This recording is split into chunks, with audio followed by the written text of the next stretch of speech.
pesos mga friendship. Pero bakit kaya viral na viral tong vitamin C toner ng 1020?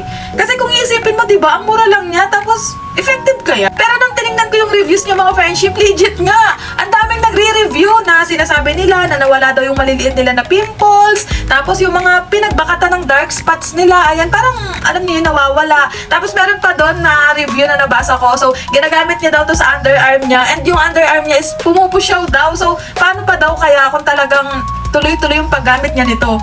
Diba, nakakatuwa kasi ang laki-laki niya ng 500 ml, tapos wala pang 100 pesos. Just in case mga friendship na nakagamit na kayo nitong toner ng 1020, pwede bang mag-drop kayo ng comment dyan kung ano yung naging experience niyo sa kanya? Kasi ang dami ng sold out nito mga friendship, kaya naman talagang ayan, napabili na rin ako at susubukan ko. At mag-ingat kayo sa mga fake nito mga friendship ha, maraming fake na ganito, kaya inilagay ko yung link nito dyan sa may yellow basket para alam nyo yung legit na bibilhan nyo.